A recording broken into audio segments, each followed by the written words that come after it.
എല്ലാവർക്കും സുഖമാണല്ലോ, എല്ലാവർക്കും സുഖമെന്ന് വിശ്വസിക്കുന്നു. ഇനി വന്നിരിക്കുന്നത് നമുക്കൊരു ബ്രേക്ക്ഫാസ്റ്റ് ഉണ്ടാക്കാം. മക്കൾക്ക് സ്കൂളിലൊക്കെ ടിഫിൻ ബോക്സിനകത്തൊക്കെ കൊടുത്തുവിടാൻ പറ്റുന്ന നല്ലൊരു റെസിപ്പിയാണ് കേട്ടോ. അപ്പൊ ഈസി ആയിട്ട് ചെയ്യാൻ പറ്റും. വേറൊന്നുമല്ല, നമുക്ക് മുട്ട പൊറോട്ട ഉണ്ടാക്കാം കേട്ടോ. സിമ്പിൾ ആയിട്ട് ചെയ്യാൻ പറ്റും, വലിയ പാടൊന്നും ഇല്ല കേട്ടോ. എല്ലാവർക്കും ഈസി ആയിട്ട് ചെയ്യാൻ പറ്റുന്ന സംഭവമാണ്. അപ്പൊ നമുക്ക് അതെങ്ങനെ ഉണ്ടാക്കുന്നത് നോക്കാം. അതിന് മുമ്പായിട്ട് എന്റെ കൂട്ടുകാർ ആദ്യമായിട്ടാണ് എന്റെ വീഡിയോ ചാനൽ കാണുന്നതെന്നുണ്ടെങ്കിൽ പ്ലീസ് എല്ലാവരും ചാനൽ സബ്സ്ക്രൈബ് ചെയ്യണം കേട്ടോ. സബ്സ്ക്രൈബ് ചെയ്യണം. അതുപോലെ തന്നെ ബെല്ലൈക്കൻ പ്രസ് ചെയ്തിട്ട് ഓളന്ന് കൊടുത്താലേ ഞാൻ ഡെയിലി ഇരുന്ന വീഡിയോ നോട്ടിഫിക്കേഷൻ കിട്ടത്തുള്ളൂ. അപ്പൊ നമുക്ക് അതെങ്ങനെ ഉണ്ടാക്കുന്നത്, അതിന് വേണ്ടുന്ന സാധനങ്ങൾ എന്തൊക്കെയാണെന്ന് നോക്കാം. അതിനുവേണ്ടി ഒരു ബൗൾ എടുത്ത് ഇതിലേക്ക് ഞാൻ 1 കപ്പ് ഗോതമ്പ് പൊടി, നിങ്ങൾക്ക് ഗോതമ്പ് പൊടി ആണെങ്കിൽ ഗോതമ്പ് പൊടി യൂസ് ചെയ്യാം, മൈദ ആണെങ്കിൽ മൈദ യൂസ് ചെയ്യാം കേട്ടോ. ഞാനിപ്പോൾ ഗോതമ്പ് പൊടിയാണ് എടുത്തേക്കുന്നത്. എന്നിട്ട് ഇതിലേക്ക് ആവശ്യത്തിന് ഉപ്പ്, അത് കഴിഞ്ഞ് 1 ഡ്രോപ്പ് എണ്ണ ഒഴിച്ചു കൊടുക്കുക. ഞാൻ ആദ്യം നന്നായിട്ടൊന്ന് മിക്സ് ചെയ്യാം. എന്നിട്ട് ഇതിലേക്ക് കുറേശ്ശെ വെള്ളം ഒഴിച്ചിട്ട് നമ്മൾ ചപ്പാത്തി മാവ് കുഴക്കത്തില്ലേ, ആ പരുവത്തിൽ കുഴച്ചെടുക്കണം. അപ്പോൾ ഞാൻ ഈ മാവ് നന്നായിട്ടൊന്ന് കുഴച്ചെടുക്കട്ടെ. കണ്ടില്ലേ, അപ്പോൾ മാവ് നന്നായിട്ട് കുഴച്ചെടുത്തു. ഇനി ഇത് വിട്ടിരിക്കട്ടെ. അത് കഴിഞ്ഞ് ഞാനൊരു 4 മുട്ട എടുത്തു. നിങ്ങളുടെ ആവശ്യത്തിന് എടുക്കാം കേട്ടോ. ഇപ്പോൾ മാവായാലും നിങ്ങൾ മാവ് കുഴയ്ക്കുമ്പോൾ നിങ്ങളുടെ ആവശ്യത്തിന് കുഴയ്ക്കാം. ഞാനിപ്പോൾ 1 കപ്പ് എടുത്ത് നിങ്ങളെ കാണിച്ചു എന്നേ ഉള്ളൂ. ഓക്കെ. എന്നിട്ട് ഈ മുട്ടയിലേക്ക് ഞാനൊരു 2 ചെറിയ സവാള ചെറുതായിട്ട് അരിഞ്ഞത്, അതിൻ്റെ കൂടെ 2-3 പച്ചമുളക്, ഇതിൻ്റെ കൂടെ കുറച്ച് മല്ലിയില ചെറുതായിട്ട് അരിഞ്ഞത്, എന്നിട്ട് അതിൻ്റെ കൂടെ ആവശ്യത്തിന് ഉപ്പ്, എന്നിട്ട് നന്നായിട്ട് മിക്സ് ചെയ്യാം. എന്നിട്ടപ്പോൾ നന്നായിട്ട് മിക്സ് ചെയ്തു. അപ്പം നമ്മളുടെ മുട്ടയുടെ ബാറ്റർ റെഡിയുണ്ട്. ഇനി ഇത് വിട്ടിരിക്കട്ടെ. അത് കഴിഞ്ഞ് അന്നേരം നമ്മൾ മാവ് കുഴച്ച് വെച്ചിട്ട് ഒരു 5 മിനിറ്റ് ആയി. കണ്ടില്ലേ, അത് നന്നായിട്ട് സോഫ്റ്റ് ആയിട്ടുണ്ട്. ഇനി നമുക്കിത് ഇങ്ങനെ തന്നെ ആദ്യം ഒന്ന് ഉരുട്ടണം. നന്നായിട്ടൊന്ന് ഉരുട്ടിയിട്ട് നമുക്കിത് ഇങ്ങനെ തന്നെ പരത്തണം കേട്ടോ. ചപ്പാത്തി ഉണ്ടാക്കാൻ നേരത്ത് ബോളായിട്ട് ഉരുട്ടിയിട്ടല്ലേ നമ്മൾ പരത്തുന്നത്.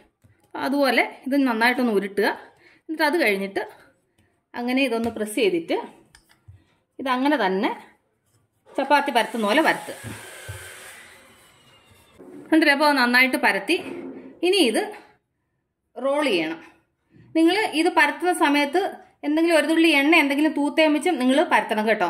അപ്പോൾ നമുക്കിത് ഈസി ആയിട്ട് റോൾ ചെയ്തെടുക്കാൻ പറ്റും. അല്ലെന്നുണ്ടെന്നുണ്ടെങ്കിൽ നമ്മൾ കല്ലേൽ വെച്ച് പരത്തുമ്പോൾ ചിലപ്പോൾ അത് ഇളവി വരത്തില്ല. അതുകൊണ്ട് ഓക്കെ. ഇനി ഇത് നമുക്ക് ഒരു 3 പീസായിട്ട് കട്ട് ചെയ്യാം.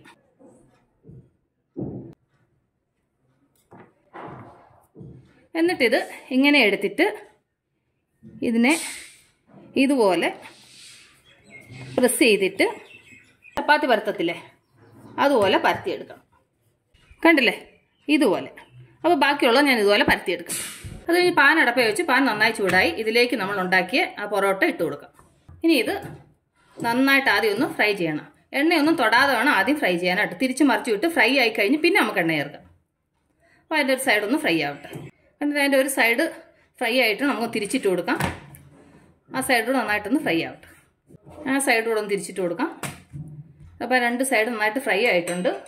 ഇനി നമുക്ക് ഇതിൻ്റെ മുകളിലേക്ക് ഇച്ചിരി എണ്ണ ഇങ്ങനെ തൂത്ത് കൊടുക്കാം. അപ്പോൾ എണ്ണയൊന്ന് സ്പ്രെഡ് ചെയ്തിട്ട് ഒന്ന് തിരിച്ചിട്ട് കൊടുക്കാം.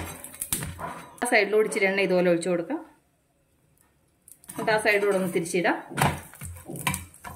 2 സൈഡ് നന്നായിട്ട് വേവണം കേട്ടോ. കണ്ടില്ല, അപ്പോൾ 2 സൈഡ് നന്നായിട്ട് വെന്തിട്ടുണ്ട്. ഇനി നമുക്കിത് ഈ പാനിൽ നിന്ന് മാറ്റാം.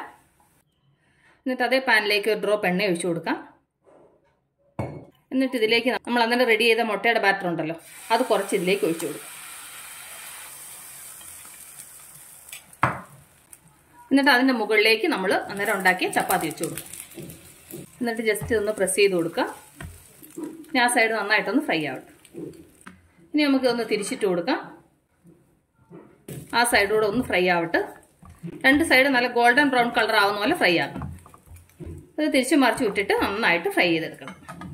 ഉണ്ടല്ലോ, അപ്പോൾ നന്നായിട്ട് ഫ്രൈ ആയിട്ടുണ്ട്. ഇത് ഞാൻ സെർവിങ് പ്ലേറ്റിലോട്ട് മാറ്റിയിട്ട് അപ്പോൾ ബാക്കിയുള്ളത് ഇതുപോലെ ചുട്ടെടുക്കട്ടെ. കണ്ടില്ലേ, അപ്പോൾ നമ്മൾ എത്ര സിമ്പിളായിട്ട് ഈ എഗ്ഗ് പൊറോട്ട ഉണ്ടാക്കിയെന്ന് കണ്ടില്ലേ. കണ്ടില്ലേ, എത്ര സോഫ്റ്റ് ആയിട്ടുണ്ടെന്ന് കണ്ടില്ലേ. ഇതിന് വേറെ കറികളൊന്നും വേണ്ട. ഇങ്ങനെ ഉണ്ടാക്കി കഴിഞ്ഞാൽ ഇങ്ങനെ കഴിക്കാം. മക്കൾക്കൊക്കെ ഇങ്ങനെ ഉണ്ടാക്കി കൊടുത്തു കഴിഞ്ഞാൽ ഒരുപാട് ഇഷ്ടപ്പെട്ടവർ കഴിക്കും കേട്ടോ. അപ്പോൾ എൻ്റെ കൂട്ടുകാർക്ക് ഞാൻ നിങ്ങളുമായിട്ട് ഷെയർ ചെയ്ത ഈ റെസിപ്പി നിങ്ങൾക്ക് എല്ലാവർക്കും ഇഷ്ടപ്പെട്ടാണെന്ന് വിശ്വസിക്കുന്നു. നിങ്ങൾ എല്ലാവരും ട്രൈ ചെയ്യണം കേട്ടോ. നിങ്ങൾ എല്ലാവരും ട്രൈ ചെയ്യണം. ട്രൈ ചെയ്ത് നിങ്ങൾക്ക് ഇഷ്ടപ്പെട്ടാൽ നിങ്ങളുടെ ഫ്രണ്ട്സിന് ഷെയർ ചെയ്യുക, ലൈക്ക് ചെയ്യുക, വാല്യുബിൾ കമൻറ്റ്സ് ഇടുക.